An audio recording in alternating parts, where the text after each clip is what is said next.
Okay, let's look at the Pythagorean theorem. Actually, Pythagorean theorem works in a right-angled triangle. Yes, and it states that the square of the hypotenuse, look at the hypotenuse, is equal to the sum of the squares of the other sides of the right-angled triangle. Okay, and that is what we have here. So the square of hypotenuse is equal to the sum of the squares of the other sides of the hypotenuse of the right angle triangle. So this is x, which is this side of the right angle triangle, and this is y, which is this side also. Okay, so this is the rule, the theorem.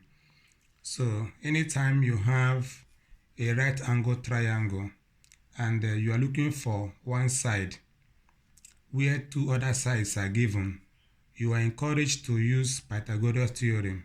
Yes, when you are looking for one side of a right angle triangle and the other two sides are given, the best formula you can use is the Pythagoras theorem. Okay, fine. So this is the theorem. Hypotenuse, the square of the hypotenuse is equal to the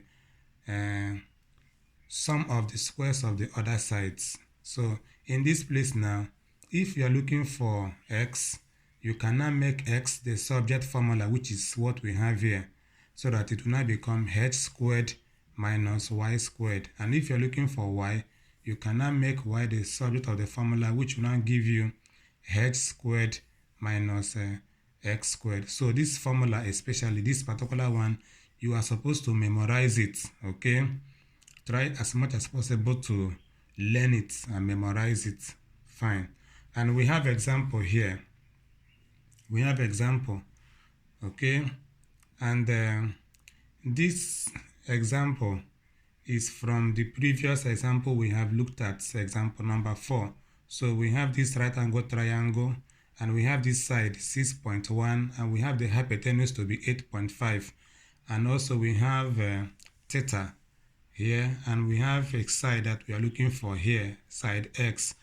And now the question is find the value of x. Okay, now since we have two sides given to us here, like I said before, I can easily use Pythagorean theorem to solve that.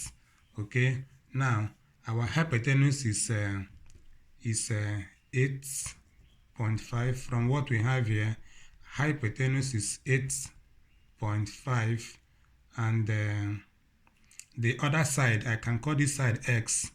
X is 6.1, and okay, I have x already here, so let me call it y. Let me call it y because I have x already here. So then x is what I am looking for. Okay, now from here, so look at x squared is equal to h squared minus y squared. So that is what I have here. I will just substitute these values, this and this, into this formula. Okay, so that I will now have x squared is equal to, instead of writing h squared, I will now write 8.5 squared minus 6.1 squared. So the value for 8.5 square is 72.25, then minus the value of 6.1 square is 37.21. So if I do the subtraction here, I will now get 35.04. Now, since I am looking for x, not x squared, I have to transfer this power 2 here to this side, and if power 2 is coming over here, it will become square root. Okay, or better still, you say find the square root of both sides.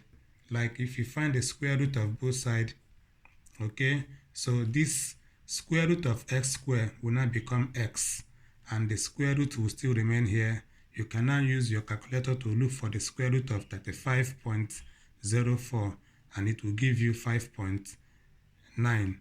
Okay, 5.9 to 1 decimal place. Okay, I have another example here. The diagram below shows an isosceles triangle XYZ, in which line YZ is equal to 12 cm and line XM is equal to 5 cm and angle XMZ is equal to 90 degree. Okay, now M is the point of YZ. Okay, M is the point on YZ. This should be on, not off. Okay, so Y is the point on YZ. Okay, now find the length of XY. Okay, so we are looking for the value of XY. So let's look for XY. Look at XY. Okay, now from what we have here, XMZ, let's look for XMZ. XMZ is 90 degree. That means that this is a right angle triangle. This triangle is a right angle triangle. XMZ is a right angle triangle because the angle here is 90 degree. Okay, so what we will do now is to tear this triangle. This triangle, we will tear it into different triangles because we have up to 3 triangles here. Triangle YXZ and the triangle YXM and also triangle XMZ. So we will try to tear it according to the number of triangles we have here. So let me tear those. Let me tear the triangle. We have the first one, which is the big triangle. So we have it here, Y, X, Z, okay, and this is an isosceles triangle. That means the angle here and the angle here are the same. Okay, base angles of isosceles triangles are the same. So angle here and angle here are the same. Okay, then we have another one. We have another angle here, another triangle, which is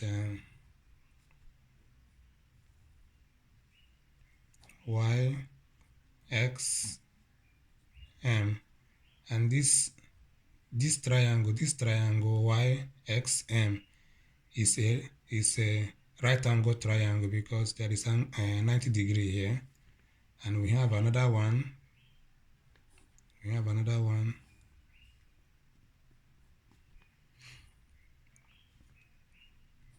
X, M, Z, and this is 5 cm. Okay, but then this one, line YZ, is 12 cm. So this is line YZ is 12 cm. Okay, now we are looking for the value of XY, this place. Now, how do we find the value of XY? How do we find the value of XY? So when we tear this place, because this is an isosceles triangle. So if you tear this place, this length from here to here and from here to here will be the same. Okay, so because this line is a line of symmetry, so that means it's going to divide this thing into 2 equal parts. So here will be 6 cm and equally here will be 6 cm. Okay, so and from what we have here, you will see that we have line, this is also 5 cm here.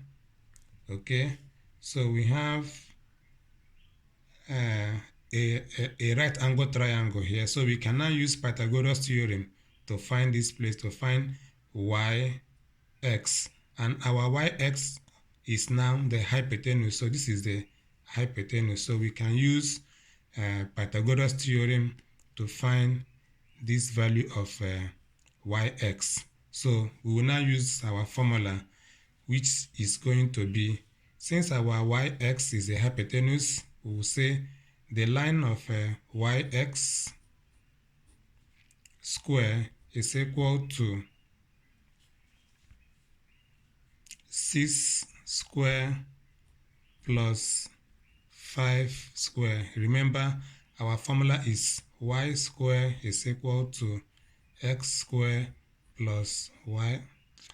H square is equal to x square plus y square. Okay, so that is what I'm going to use and solve here. So just carry this thing now and come over here, then we'll continue, so that the square of 36, the square of 6 is 36, and the square of 5 is 25. So if you add the two of them, it will give you 61. Okay, then for me to remove this power 2, I have to square both sides. So if I square both sides, the power 2 will go, then I will now have the square root of 61 here, and the square root of 61 is 7.8. okay, so that means that the value of xy is equal to 7.8 to 1 decimal place.